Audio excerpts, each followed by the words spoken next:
right. Well, today I have Amanda at Kuzek's Closet, and today we're going to learn a little bit more about the services that Amanda has to offer, as I wasn't as aware of this offering before. So Amanda, please tell us a little bit about yourself, like how you got into the business, and maybe if you can take us to a little high-level overview of what you guys are doing from a service perspective, and then we'll dive a little bit deeper as to the logistics and all the processes involved with it. Yeah, so Kuzek's Closet is based in Los Altos. I've been in business for almost 20 years. So started in 2004, and our business has evolved over the last 20 years with the root of organization being the prime focus on it. So we specialize in a service at this time called private liquidation. It's something I started back in 2004, and it has evolved with social media and our current technology, especially in Silicon Valley. So at this time now, we are able to liquidate a full estate within 2 to 3 days from start to finish. We come in as a team and sort all the contents, determine what has value. We list those on our custom app called Shop Kuzek's Closet. Shoppers will click and buy, and then they pick up curbside at the estate.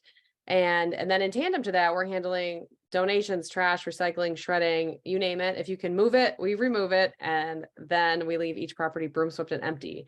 So it's great, especially for local real estate agents. We're a huge resource for them because they often have this big problem to solve, and that's the only thing that they can't really figure out what to do a lot of times, especially if there is value between the seller moving out and then them coming in with the prep team to do floors, paint, stage. So our service is a very efficient service that we always, are able to show up on time and get it empty on time, which time is really important in this business. No, that's very interesting. I mean, I think everybody knows of, like, when people want to move for a place, there's a couple of routes that are more traditional, right? And to be fair, like kind of a DIY solution. So there's some that are just garage sales, do like estate sales, right? And it sounds like you're, and then obviously you can just call it 1-800-GOT-JUNK and throw everything out. And then so it sounds like your solution is this kind of hybrid, right? It's not, it's still selling it all as you would, but you're almost like this auctioneer, kind of almost like curating the things, like what's the right things to even try to sell, or what can you sell? Some things you just throw away, donate. Is that kind of how your thought process is? So let's say you go to this big house, there's decades of stuff in it. How do you, like, did I paint that picture correctly? Yes. So, the pre-2020, we offered in-person shopping, in-person liquidations, and they serve a purpose, but with our marketplace, they're outdated, and that market is letting people come through an estate for 3 days and discounting and peddling things. It's just not a marketplace that works really, especially in Silicon Valley, where most people are online and they want to shop online, and they don't want to drive somewhere to buy something unless it's something that they know they're going to buy. So then nobody wants to get in their car and drive around, especially with, the traffic and just people's work schedules. So so we do a fabulous job of curating really the best parts of each estate, because we don't show and we don't get too personal on each estate of who lived there and what they did. We don't name the estate after the client's last name or their street name. And we're never, listing it as, a physician who did XYZ. It's nobody's business. That's why it's also called private liquidation. So we go through, and if a family member, and as people, especially with aged estates where someone has lived there for 50, 60 years and they haven't replaced the carpet, or they had a cat and they've damaged furniture, or things like that, we don't want to showcase that. So that's also a part of the service, being quite discreet. And then we show the best part. So if there's a dish set that needs to be washed and sold, or like a mid-century dining table that has been covered, and we'll put the leaves in and we'll use teak oil on it and make sure that it can look its best, so it can find a new life. Because the big focus on our service is really finding a new home for things. We want as much value as possible, but we also focus on finding homes for the most volume at the same time. So it's almost, I mean, it's literally an auction, like not an auctioneer system, but like you're this curator. You may take the efforts of like restoring some things if it makes sense to spend the time and the money to do it. So walk us through walk us through the business model then, right? Like, are you I guess number one, before even the business model, are you having to move the stuff from their home into like a No. facility, or still at their place? No, because that is a lack of efficiency. So moving items into a warehouse or into a different house in general, that's one thing we do promise is that we never mix estates. And it is the most efficient having it sold from the estate where it's located, because if you're in, just like right now, we're in a classic Sunnyvale 4-bed, 2-bath ranch. And then like last week we were in San Francisco on Union. So it's like we want to show where the items, like they want them photographed where they were from originally, which estate they're from, because I feel like it helps tell part of the story, and it shows people a realistic view of how it would look in their own home, because we cater to DIY shoppers who are fixing things up and reselling them or keeping them for themselves. We're shoppers who are keeping items is our second category. Then we have antique dealers, and then resellers, and then our fifth category, what is it? I'm like, what? How come I can't remember this? Always. So I just did a summary talk about it, because it's like, who shops? Let me look on our Instagram page, because Yeah. I, But I mean, in general, so it sounds like you're almost running this consignment model then, right? no. Oh, that's- interior designers is our last one. No, it's definitely not consignment. So we charge a service fee. That's a part of our business model. It's an upfront service fee, and that is the cost that it's going to, worst case scenario, cost our clients to empty the house and leave it broom swept and empty. And then we take the proceeds from what we sell and we apply them back towards the fee. And that helps offset the cost. So if we were to sell more than the service fee, they would get 100% of that money back. And then if we sell less than the service fee, they would owe us at the end of the service. So no one's billed until the service is completed. That's the same business model I had in 2020 or in 2004 when I started. And it works out really well, because families have a set date of when we'll start, a set date when we'll end, and then they know a worst case scenario of how much it'll cost. So we just had a project in Los Altos Hills. Their service fee was $9,800, and we sold like 29,000. So then they would get the check for the difference on that. And the property was left broom swept and empty.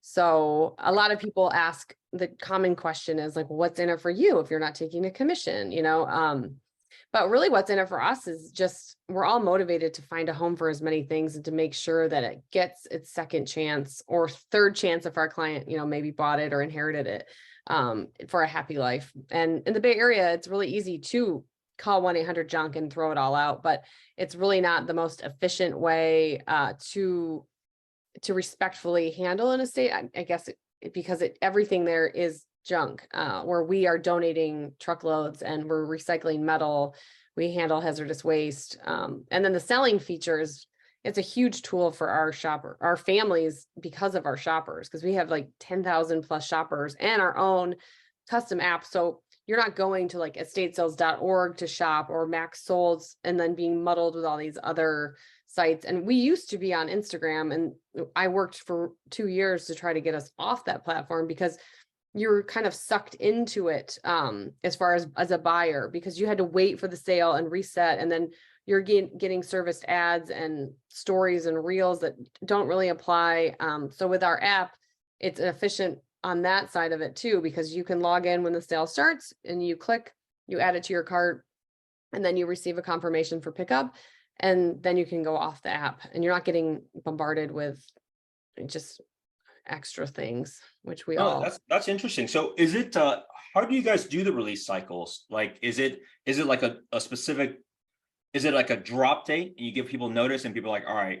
Yeah. So if you sign up for our app, you'll see our sale calendar. It's listed. I try to put it out only like a month in advance, because I don't want you to be like, oh, she's got 80 sales coming up, because we do 125 estates per year. So it's a little overwhelming for shoppers. So I put it out, and then it will have a set sale time, which is a huge benefit on the app, because then that sale time is when everything is for sale at once, which does still give that Instagram kind of rapid fire, like, I didn't know they were going to have a piano and a couch, I didn't know they had this or that. So I think so that's how it works. So our sale for Sunnyvale started yesterday at 4 p.m. and then pickup is today 9 to 4, and the house will be empty at the end of today. I see. And So who ultimately determines the pricing of something? Like, is there any input from the owner at all? So for example, a piano yeah. or something. Yeah, so like a piano, as you know, they're a dime a dozen in the Bay Area, so they're not super valuable, which is one thing. If I had $1 for every family I had to tell that to, I'd be very rich. Um, so But it's all personal, right? Because it's all personal. So I tell families, you're more than welcome to give me an idea of what you'd like to price something. But if it is overpriced, I would rather you keep it and not have it a part of the sale, because just like in real estate, if you list something for too much money, then nobody's interested in it. And then you end up having to discount it further than what you would have ever sold it. But what it does in our situation, if they have like a high reserve, is that it makes everything else look overpriced, and then it really impacts their sale. So they have some input, but really they're hiring us because we do have an expert, idea of what something will actually sell for. And most families' feedback is what they didn't think had value and how much we sell that for. And it's fascinating. So we have multiple people on our sales team, and it's everybody that works at Kuzak's Closet works full time. So we don't have contractors that would like start a project and not end it. So it's the same core group of about 15 people. And so on the app, I can go in anytime and edit a price, and so can anybody else on the team. So there's some times where, like yesterday, I do all the marketing for Kuzak's Closet sales. So I was able to receive questions about items. And I probably shouldn't say this, but the more questions I get about an item, the more I kind of bump the price up, because why wouldn't you? I know that there's an interest in that from multiple people. And especially since I know most of our buyers, I'm able to say, oh, I know that those people are real buyers. So we had a dresser at 185 and then I bumped it up to 225. I mean, it wasn't a big bump, but still. And then each person on the team has a different level of expertise on pricing. And then we all kind of keep each other in check, because if it's something we like, it's easy to think it should be more money than what it would really sell for. And the big example for that would be like the antique market or the primitives market is like, for me, I love antique pine and antique furniture and primitive, vintage, really nice wood pieces, but they don't sell. So I have to always be like, oh, that should be $380, but it's going to sell for 75. So, and that's kind of where we realistically price things and why we have a frenzy at each sale, because things are priced like to sell. So people kind of like, whoo, I got to get that, because if they don't, it'll be gone. So can you confirm, or is the pricing usually, so you have a team, you kind of value each of the piece yourself. And so there's some price, let's say it's $100. Has it always been this almost like buy it now Yes. model? Like, and then have you ever experimented with just an eBay auction style?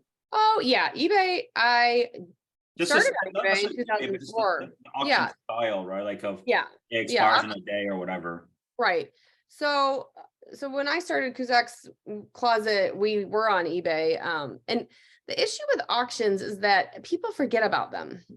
So we do some auctions, like we sell cars through our auction platform on Instagram, and then we do auctions from time to time. What I find is that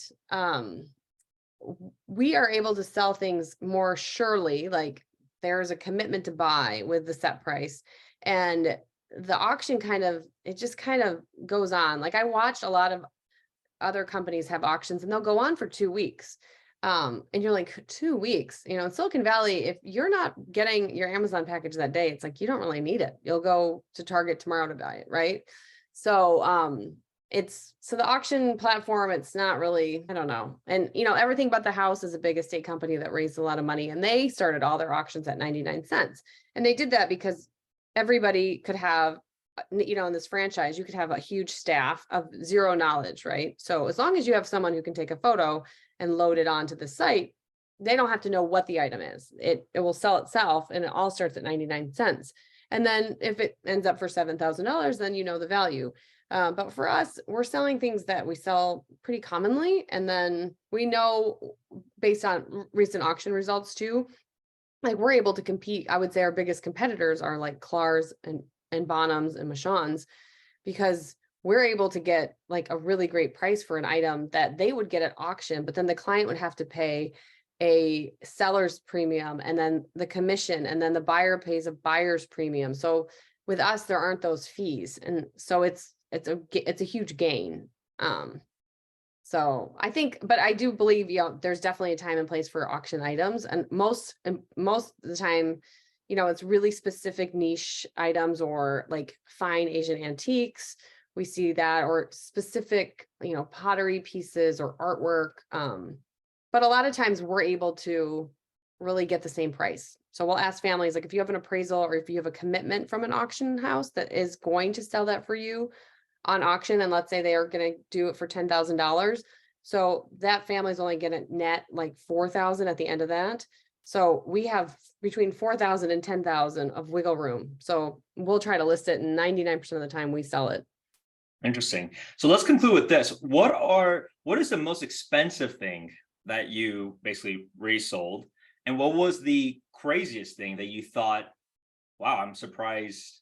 Like, because even though you see a lot, there's always things that like I've never even seen or heard of. I don't even know what to think of this thing. So I'd love to hear both of those two stories. Like, what was the most expensive item that sold and how much? And what was the craziest thing that you had to resell, or you did resell?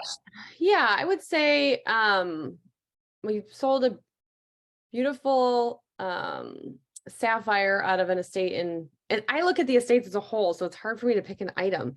We had an estate in Atherton. We sold a beautiful sapphire ring for $38,000. We also sold a Mercedes from that estate for $55,000. Oh, Yeah, so that's the most expensive. I could say the most valuable sale we had was right before the pandemic, and it was the illustrator from Little Women, and it was his grandchild's estate, and his name was Louis Jambor, so we called it the Jamboree, and we sold his art that was the family, the Michons and Bonhams wasn't interested in it, which was fascinating to me. Like, it was beautiful, his whole collection of oil paintings. And in total, that estate, just with mid-century items and collectibles and just neat things from around the world. It was a husband and wife that started the Santa Clara Law School, so they wore matching outfits every day. So they had a huge wardrobe. So we sold about $190,000 out of that estate. And then I would say the wildest thing, the answer to that question is always what we didn't sell. So we find items all the time, and we pride ourselves in turning those in to the families. We were recently hired for an estate in Los Altos that they thought there was missing value in Krugerrands and silver bars, and they were right. We found over $600,000 of Krugerrands, which are the gold coins that you probably would have seen, and I think it's in Lethal Weapon, maybe the movie. But they're a little like film canister of them is worth about $50,000. So and then we were able to uncover that even down to the end when we were done vacuuming, and it was broom swept and empty. And I said to my staff, let's lift up the like the heating grates, and out, like, there was a rope in two of them, and you pulled it and the silver bar came out. That was fascinating because the client was alive, and I like had to go meet him because it was a hoarder situation. So he wasn't living at the home. And so I had to go meet him at the end, and every day he would come and collect what we found. And at the last day, he was too tired. He was, in his 90s. And I said, I'll bring them to you. And so I brought these big ropes, like it was nuts, with silver bars on them into where he was staying. And he laughed so hard. He's like, I don't remember that at all. I'm like, Seymour, because he had all of his cash in his oven. And I was like, I hope you never accidentally tried to preheat it. You're lucky you weren't a big chef. So it's always the things that you weren't supposed to find that you do, that I'd say that's really what keeps us motivated to get every job, because we know we'll do the best job, and we'll be and have, full of integrity as we do it, which is what I love about what we do. It's like one day you wish, let's say you buy a house in the housing world, right? Like, there's obviously those nightmares. What's behind those drywalls? Something like crazy behind the drywall. Yeah. But what if, like, behind the drywall is like stuck of cash, like these gold bars and things like right. that? Well, that house, I was like, so are you going to go back? I would highly recommend that you go back and get, metal detectors, and because we looked everywhere, but and he's like, I don't know. And then person that bought it was a flipper because it was not in great condition. I was like, I wonder if they found any more money. Because the whole reason I asked about the value is there was a hole in the backyard. It was quite deep. And so I wondered if they exhumed a body. Like it was on a creek in Los Altos. And we've seen a lot of weird things. I've been doing this for 20 years. So I said to the realtor, I said, would you mind just answering one question before we write up our contract? I just want to make sure. There's a huge hole and there was fencing around it. It was recent. I said, did they exhume a body from the backyard? And he's like, well, what do you mean? I'm like, well, that just seems really deep. I mean, it was definitely like 8 feet under. And he's like, oh no, my client was he buried silver bars, and he had a map, but he kind of forgot where they were. So we had to hire a company to come and dig them out. And then they had to go 8 feet down to get them. I was just like, this is nuts. So yeah, it's always what you didn't think would be there that is what, and it's always at houses that doesn't match up. There's never like a mansion that's absolutely beautiful with the perfect clients with the perfect stuff, right? There's like, it's always mixed up. You rarely hit that like great clients with great stuff with a great property. It's always like the house is in disrepair. You can't use the bathroom. It's a hoarder's paradise, but the client's great and the stuff's great. Right. Like that. So yeah, those are the beautiful discoveries, right? yes, You're just discovering things, and that's the treasure hunt that you're always under, and that's the tricks. It'll never get that journey won't get boring because you just never know what you'll find. Yeah, it never does. Right. Well, Amanda, thank you so much for your time. How can people like either stay connected? I know there's an app. Like, why don't you share all the like things like tune in? So yeah, you can sign up for our email list on our website, which is kuzakscloset.com. It's a great resource for real estate agents and families who are looking to hire an estate company. There's a lot of information. You can follow us on Instagram at Shop Kuzak's Closet or Kuzak's Closet. Both have previews for each of our sales each week. We typically have 2 to 3 sales per week. And then you can go to the App Store or the Play Store and download Shop Kuzak's Closet to shop with us. Wonderful. Well, Amanda, thank you so much for your time, and thanks everyone for tuning in. Of course, feel free to reach out to Amanda if you have any questions, or you can be on that list to start looking for your next treasure.